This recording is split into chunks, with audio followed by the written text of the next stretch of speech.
this giving life to a tragic tale is a kind of a comical story of how it happened. I was making a speech to the Air Force in Stockton, California.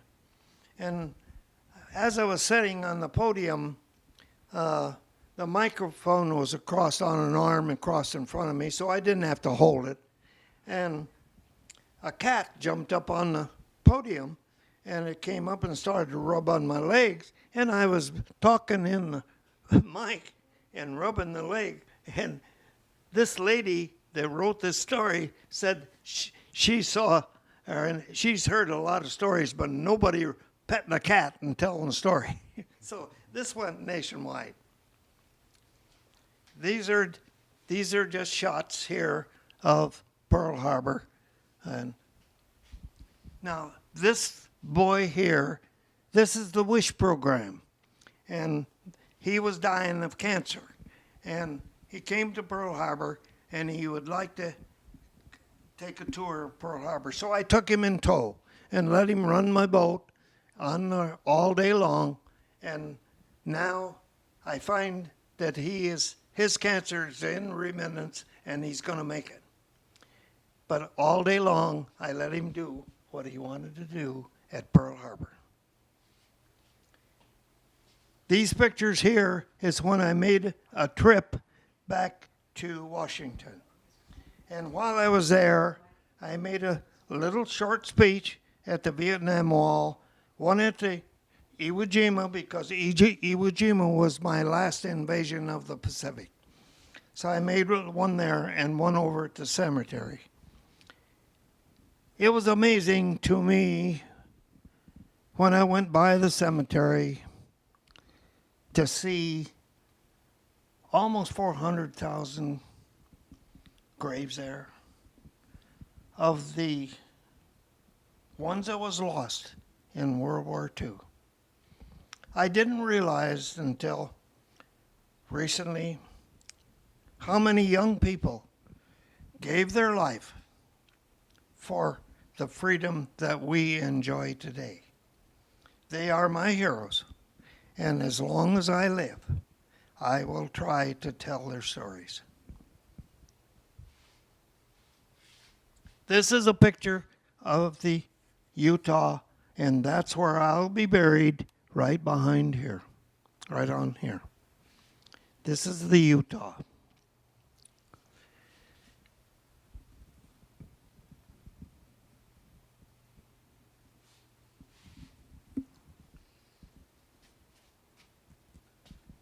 These are just certificates that governors have given me, and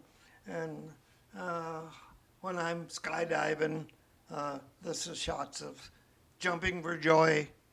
And tell us about that though, real quickly. Go ahead, Wally. Tell us about the parachute jumping. Now, a few years back,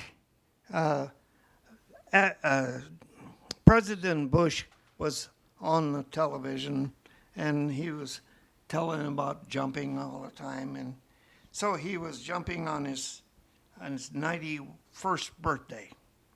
And I thought, oh, why don't I jump and break his record?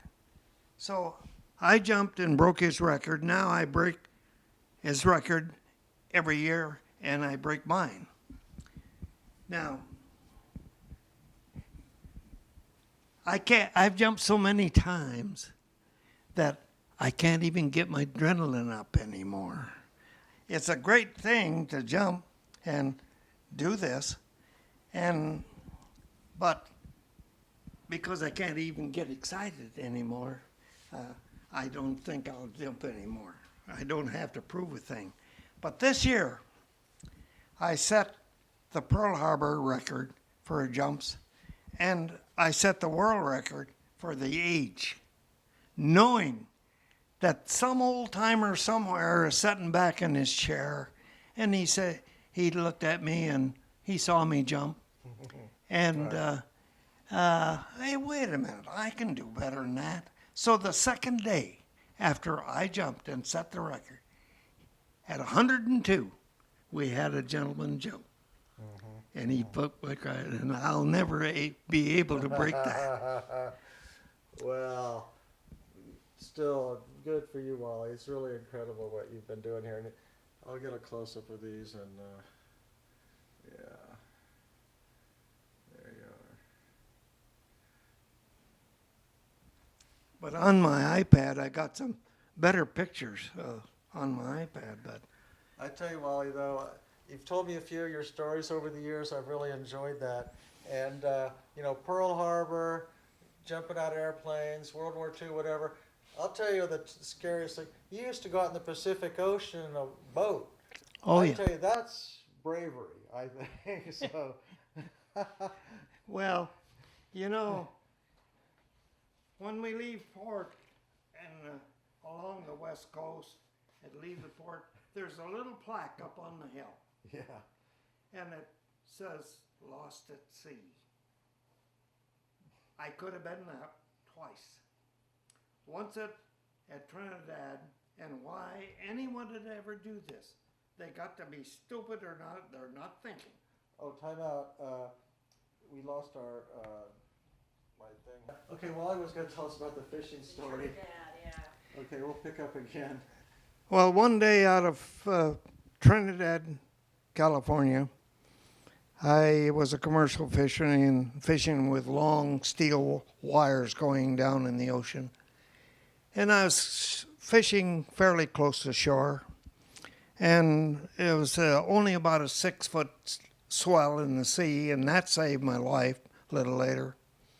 But the crab fisherman was supposed to take out all their crab nets that they had in along the ocean at a certain time. But some of them was sanded in, and they couldn't get them out. And that morning, I was leisurely going up across the ocean, and all at once, my long line hooked a crab pot, and the boat came to a halt. It's hooked to the crab pot. And so I looked over the side, and the buoy that the crab pot was on would come up and be on the surface, and then when the tide went down, the wave went down, it was down 6 feet. I don't know why I ever done it. But I walked over and got my gaff hook and then put the loop around my wrist, and I walked over to the side of the boat, and when the buoy come up to the top of the water, I hooked it. It had the gaff hook has a hook on it. And the wave went down, and when it went down, it took me down with it, right over the side of the boat. So there I am, going up and down with the wave, and darn near drowning. And I can't unhook the thing. After a struggle for about 5 minutes, I finally got it unhooked and swam around to the back of the boat and got up on the motor and crawled in. Wow. Now, nobody in their right mind would ever do that. I did it. So I could have been one of those plaques up on the hill, lost at sea. Oh, and I could see, you know, you grab that hook and you go, I don't want to lose this Yeah. $10 hook. I better wrap it around my arm tight. Yeah. And, oh, but you're still here to talk about it, Wally. Tell us the second one. The second That one, was bad enough. second one, I was 32 miles at sea on albacore. It's a tuna type fish. And I had about a ton of albacore aboard. And at 5 o'clock in the afternoon, I decided to come home. And so I took in all the lines, and then I hopped up on the chair and hit the throttle. And when the motor hit 2,200 RPM, it quit. Well, if that motor quits quick, then you have to know that it's electrical. It's not something else. It didn't sputter, so it's electrical. So I looked at everything that I had, and everything seemed to be all right. But I'd better take a look at the distributor. When I popped the top off the distributor, there's my points stuck together. So I just unpopped them, put the cap back on, and got back in my chair, and I'm going to come home. But when I hit 2200 again, it quit again. So I just slowed down below 2200, and I came home. I could have stayed there. You feel like Lonesome George because you're the only one there. Thank you, Wally. Well, you know, we carry one of those beacons with us now that they have that goes to the satellite and all of that stuff. So it's a new world now for people that have that kind of, but you guys didn't have all that equipment. Would you just have a radio and that's about it, right? I have to wonder, you know, when I was running a squadron of ships at 23 years of age in charge of navigation through the night, and I put out all signals for those ships to make their turns through the night at a certain time. And all we had was the stars. Yep. That's when the first star come out, you shot it, and you shot another one over here at another angle. And that's all we had. And we never cracked up a ship. Us kids never cracked up a ship. And nowadays, with all this modern stuff, they crack up these ships. I can't understand. And I can't understand how in the devil, in the Pacific, see, the maps weren't correct. We didn't know what was ahead of us. And there was lots of the islands that wasn't even on the maps. So we really didn't know through the night whether we would put the whole squadron ashore somewhere. So it was quite a worry, but we never cracked them up. Well, and there's just one on the news in Japan where you heard of that. Yeah. Speaking about the present news, we'd like to quickly, please, excuse us for quickly, but catch up on what's new with you, Wally. What have you been doing? Tell us your best activity you've been doing. Let's see, you were out in Hawaii December. Then you came back and you went down to Cabo San Lucas. I was down at... Tell us what's been happening. Well, I went down to Cabo and I was down there 2 months and 2 days. And I took a couple $1,000s in cash with me. Now I was there and fished every other day, and they charge a lot of money. But I was down there 2 months, 2 days, and came home with $1,500. I was only spent about $700. Down there, I can't buy a thing. The people fight over buying my breakfast. In fact, just today, coming back today, we went into a restaurant, and I went to pay the bill, and somebody had paid it. Yeah. No matter where we go, somebody honors me. It's a great thing, but sometimes you'd like to pay the bill. Sometimes you like to say thank you. Yeah, that's true.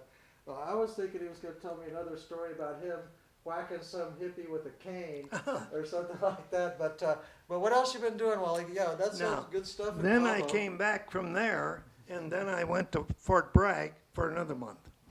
And my friend that lives in Cabo, he has a place up there, and I got it all ready for resale.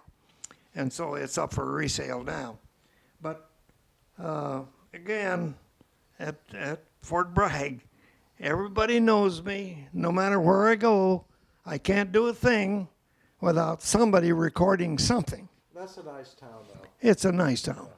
And I'm a legend there, been there so many years, and I'm at home. When I go back to Fort Bragg, I'm home.